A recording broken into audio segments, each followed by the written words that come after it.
My name is Joe Quintana and I'm here with hgkc co-founder Peter Quintana. Hi Peter, how are you today? I'm pretty good, Joe. Thank you very much. Good to see you. Today I'm going to ask you some questions on leadership. Are you ready to get started?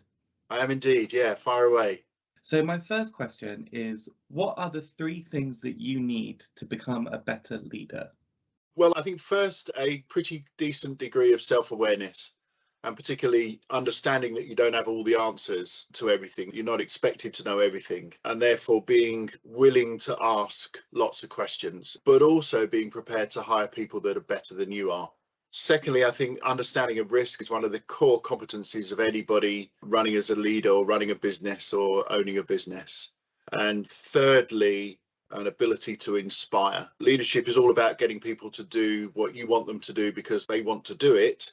And without an ability to inspire, that's a pretty tough nut to crack, I think. So those three: self-awareness, understanding of risk, ability to inspire. Cool, so that kind of all ties into my next question, really, which is going to be about communication. So, why do you think good communication is important, and how can someone improve their communication with their team? Well, we're all social animals, and being able to live and grow together requires us to understand each other, to understand what we need, what we want, what our plans are. And if we can't communicate, we can't harness the power of a team to achieve what we want to achieve. We all have different preferences when it comes to communication, how we receive it, how we deliver it. At HGKC, we use tools like DISC, which is a behavioural preferencing tool to help us understand these differences. Human beings are pretty adaptable. The more we understand a bit about each other, the better able we are to modify our approach to communication to improve the chances of it not just being understood, but actually being acted on. However, there's nothing wrong with testing understanding after you've tried to communicate something. Ask questions, which I already mentioned, to check that what you meant is what's been understood. And good leaders are going to be doing that all the time. So, do you think communication is also important when it comes to supporting your team? How would you go about supporting an employee's well-being, for example? Well, yeah, the answer to the first question is absolutely. If you're not communicating to your team, how can you ever expect them to do anything? But supporting an employee's well-being, that can be quite complex because from my perspective, there are two overlapping sides to well-being. There's well-being at work and there's well-being at home or from a personal perspective. And increasingly, they're being blurred.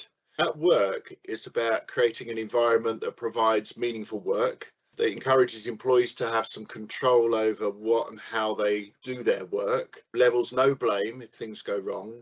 It's about providing fair pay and benefits, opportunities for growth, learning, development, all of those sorts of things. And it's also about ensuring that you're developing leaders and managers who are supportive and who recognise, value, respect each individual they work with. This builds pride in an organisation, its mission and the product or service it sells, and creates an environment in which people want to stay. Personal well-being starts with leaders respecting that each individual has a life outside business and that this has a call on their time. Over the last couple of years, the boundary between work and home has become increasingly blurred. More and more people have been working at home. Enforced lockdown meant people were working at home. And I don't think that's going to change anytime soon.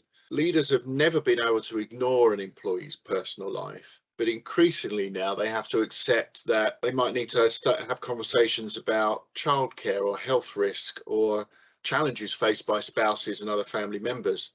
And it's critical then to create a psychologically safe environment in which an individual feels comfortable in sharing information and trusting that the information they share will be dealt with in the strictest confidence. But it can easily become quite complex. And this comes back to what I was saying before about self-awareness. Leaders must be self-aware enough to recognise when it's gone beyond what they're able to deal with and recognise that then they've got to make a recommendation to somebody who's more properly qualified to deal with whatever the situation is. So wellbeing is quite complex. It's absolutely vital that people feel safe and secure in the work that they're doing. And in this new landscape of hybrid working, it's becoming ever more difficult for leaders and managers to be able to do that. So, do you believe that teamwork is kind of vital to improving someone's well-being, especially in the workplace and working from home? How do you think that teamwork increases productivity?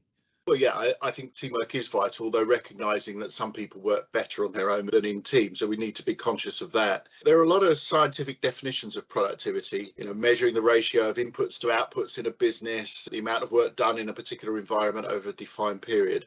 I think that's all pretty cold, actually. But productivity is a measure of how efficiently a business is working. Are they making best use of the money they're spending? HGKC works mostly with owner managed businesses, and for them, if there's no profit, there's no business. But productivity is also important to individuals, because if an individual in a team feels that his or her colleagues aren't working, they're going to start thinking, well, all the work is coming on me, and that's not fair. And when teams are productive, they help each individual effectively to do their best work. And if an individual is doing their best work, then they feel a sense of achievement that leads to a greater sense of engagement in the business that they're working in. So do you believe that a positive work environment and a supportive leader is necessary for success? And if so, why do you think that? Well, yeah, nobody wants to work in an environment where they think they'll be blamed if anything goes wrong. And nobody wants to work for somebody whose cup is always half empty, who always thinks the worst of their situation. Both are demoralising. Both will inevitably result in people becoming disengaged, in negatively affecting quality and quantity of work, ultimately leaving the business. I've seen firsthand in companies I've worked in the past how that can undermine an otherwise successful business. But that doesn't mean that poor quality work shouldn't be called out, though. There's nothing worse than an environment where leaders avoid telling their people that their work isn't good enough. It's dishonest, and in the end, that's also demoralising, not only for the individual concerned, but also for everybody else in the company. So yeah, I do believe a positive working environment and supportive leaders are necessary for success. And we, HGKC, we work hard with our clients to help them create a business with both. So that was all my questions for today. Thank you, Peter, for your insight into leadership. My pleasure. So if you do want to know more about leadership, don't be afraid to get in touch with one of HGKC's consultants, and you are free to book a one-to-one meeting. Thank you. Thanks, Joe.